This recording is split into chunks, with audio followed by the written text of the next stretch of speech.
Tekbir!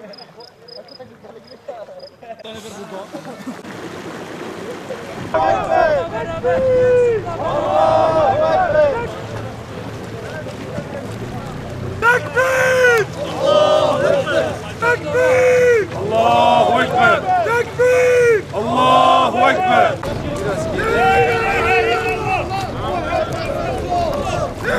La ilahe illallah!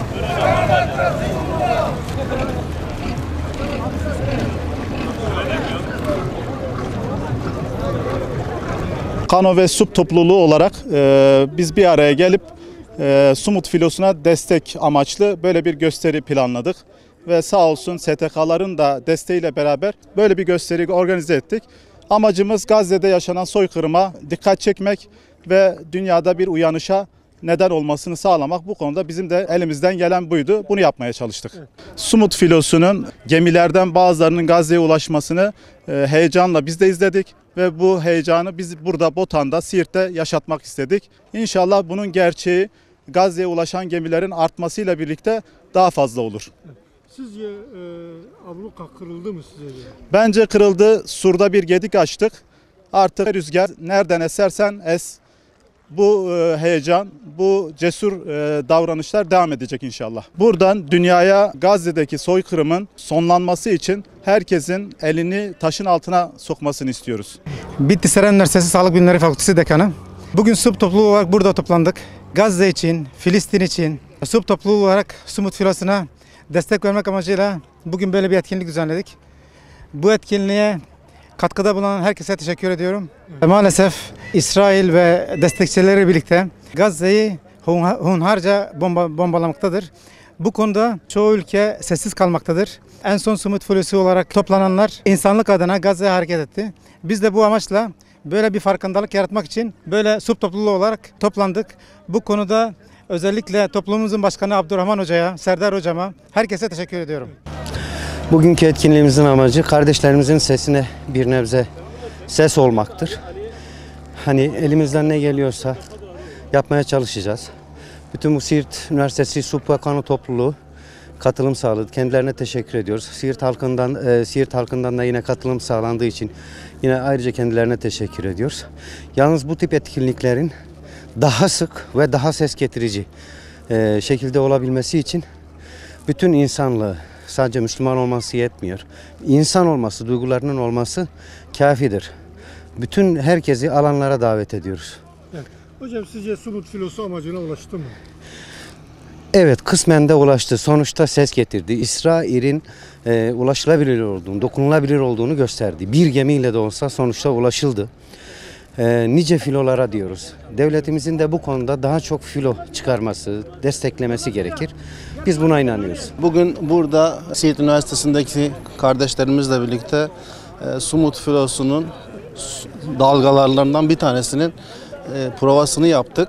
Mavi Marmara ile başlayan bu yolculuk bu sefer yavaş yavaş hedefine doğru yaklaşıyor. Mavi Marmara uluslararası karasularda Siyonistlerin vahşi baskınıyla durdurulmuştu. Daha sonra giderek yaklaştık ve şu an Gazze sularına girdik. İnşallah bundan sonra çok daha fazla gemiyle, çok daha fazla katılımcıyla Gazze ablukasını deleceğiz ve oradaki kardeşlerimizin özgürlüğe kavuşmasına vesile olacağız. Evet. İsrail örümcek ağı gibi her tarafı sarmış ama en son küçük bir tekneyle bu örümcek ağı yırtılacak ve o yırtıldığı yerden paramparça olacak. Böyle dalga dalga büyüyen bir coşku var, bir özgürlük dalgası var. Biz de bugün bunun provasını gerçekleştirdik. İnşallah bunun gerçeğini de gerçekleştireceğiz bir gün İslam alemi olarak, insanlık olarak ve oradaki kardeşlerimizi özgürlüğe kavuşturacağız.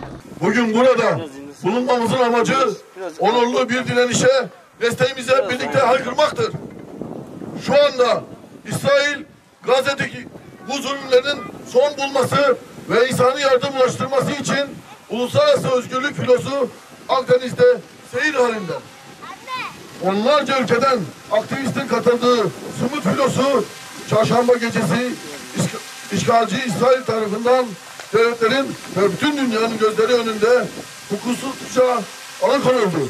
İşgalciler tonlarca ağırlıktaki bombaların ve insanlık dışı saldırılarının yanında insani yardımların gelişini de engelleyerek aşkına da Gazze'de bir silah olarak kullanıyor.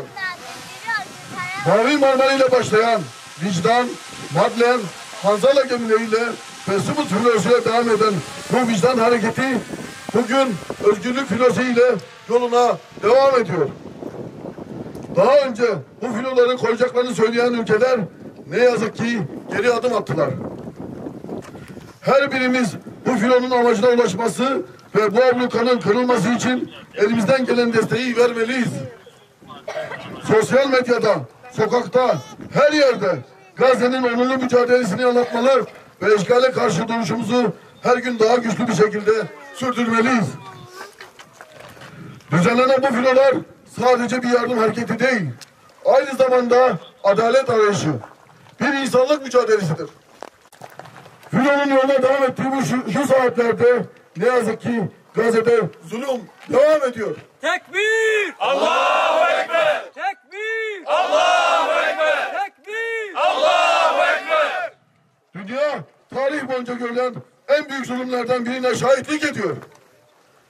Apartheid rejimi, işgalci İsrail tüm dünyanın gözleri önünde Gazze'de soykırım suçu işliyor.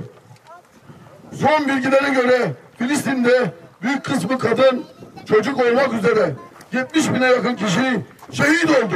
Tekbir! Allahu Ekber! La ilahe illallah! La ilahe illallah! Muhammed Resulullah!